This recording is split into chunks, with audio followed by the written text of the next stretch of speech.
ભાજપના સાંસદના વિવાદાસ્પદ નિવેદનને લઈ અને કોંગ્રેસ દ્વારા તેમના વિરુદ્ધ ફોજદારી ફરિયાદ નોંધાવવા માટે માંગ કરવામાં આવી છે। સુરતમાં રાજ્યસભાના ભાજપના સાંસદ રાધા મોહનદાસ અગ્રવાલના એક વિવાદાસ્પદ નિવેદનને લઈ અને રાજકીય ઘમાસાણ મચ્યું છે। રાધા મોહનદાસ અગ્રવાલે ઇન્દિરા ગાંધી, સોનિયા ગાંધી, રાહુલ ગાંધી અને પ્રિયંકા ગાંધી અંગે ફરજી ગાંધી પરિવાર તરીકે ટિપ્પણી કરતા વિવાદ સર્જાયો છે। આ મુદ્દાને લઈ અને કોંગ્રેસે તેમના વિરુદ્ધ ફોજદારી ફરિયાદ નોંધાવવાની માંગ કરી છે। તારીખ 14 ફેબ્રુઆરી 2025ના રોજ ભાજપના રાજ્યસભા સાંસદ રાધા મોહનદાસ અગ્રવાલ સુરતની મુલાકાતે આવ્યા હતા। આ દરમિયાન પત્રકાર પરિષદમાં તેમણે રાહુલ ગાંધી અને પ્રિયંકા ગાંધી અંગે કેટલાક વિવાદિત નિવેદનો આપ્યા હતા। તેમણે ગાંધી પરિવાર ઉપર આકરા પ્રહારો કરતા કહ્યું હતું કે રાહુલ અને પ્રિયંકા ગાંધી મહાકુંભમાં સ્નાન માટે જઈ રહ્યા છે, પણ તેઓએ એટલા પાપ કર્યા છે કે માતા ગંગાની પણ એક સીમા છે।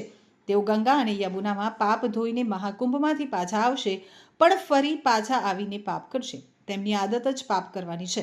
તેમણે વધુમાં કહ્યું, માત્ર ગાંધી નામ રાખવાથી કોઈ ગાંધી બની શકતું નથી।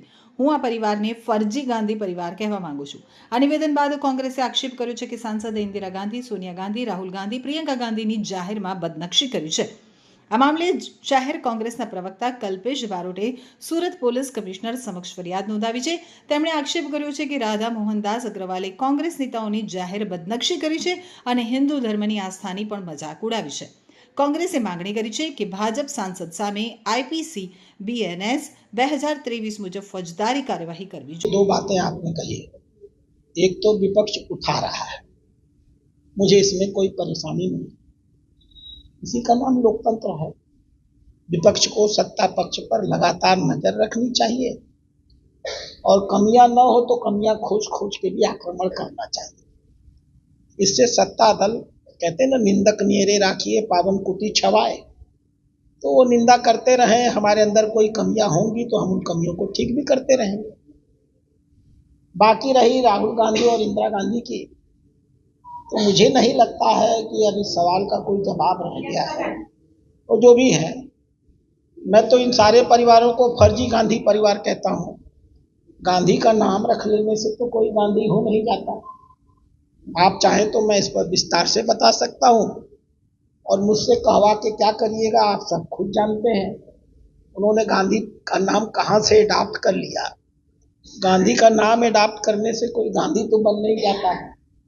जी कुछ क्या अच्छा है, महाकुंभ में जा रहे हैं, ईश्वर से प्रार्थना करेंगे। हालांकि उनके पाप इतने अधिक हैं, गंगा माँ की भी सीमा होगी, यमुना माँ की भी सीमा होगी। कितना ये दोनों माताएं मिलकर के उनके पाप को धो पाएंगी। अच्छा, दूसरी चीज ये है कि वो धुल के भी आएंगे तो भी आदतन बाद में निकल करके फिर वही काम करेंगे। वो जो पूछ होती है ना, नलकी में जब तक रहती है सीधी रहती है, नलकी से हटते मान टेढ़ी हो जाती है, तो उनकी तो वो तो आदतन पाप करने वाले लोग हैं।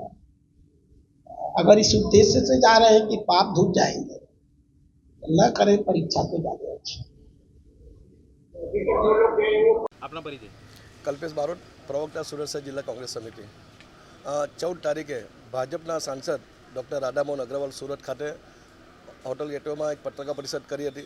परिषद में एवं उच्चारण कर्યું હતું કે ગાંધી પરિવાર, સમગ્ર ગાંધી પરિવાર ફરજી પરિવાર છે। તો શું અમારે ભાજપના સાંસદનું સર્ટિફિકેટ જોઈશે? બીજી બાજુ એવું કહે છે કે ગાંધી પરિવારના એટલા બધા પાપ વધી ગયા છે કે કુંભ મેળામાં સ્નાન કરવાથી પણ એમના પાપ ધોવાતા નથી। બીજી બાજુ यूपीની સરકાર, કેન્દ્ર સરકાર એવું કહે છે કે કુંભ મેળામાં 50 કરોડ હિન્દુઓએ કુંભમાં સ્નાન કર્યું છે। તો શું એ હિન્દુ લોકો પાપી હતા? ભાજપના સાંસદ સત્તાના મદમાં આવીને જે ઉચ્ચારણ કરે છે એ સમગ્ર હિન્દુનું અપમાન છે એવું મારું માનવું છે। અને આજે આ બાબતમાં અમારા સુરત શહેર કોંગ્રેસના પ્રવક્તા શ્રી ધનસુખભાઈ રાજપૂત, વિપુલ ઉડનાવાલા, માજી કોર્પોરેટર શૈલેષભાઈ રાયકા, જયેશભાઈ કંઠારિયા અને અમે પોલીસ કમિશનર રજૂઆત કરી છે કે આ બાબતમાં ભાજપના રાજ્યસભાના સાંસદ વિરુદ્ધમાં ગુનો દાખલ થવો જોઈએ।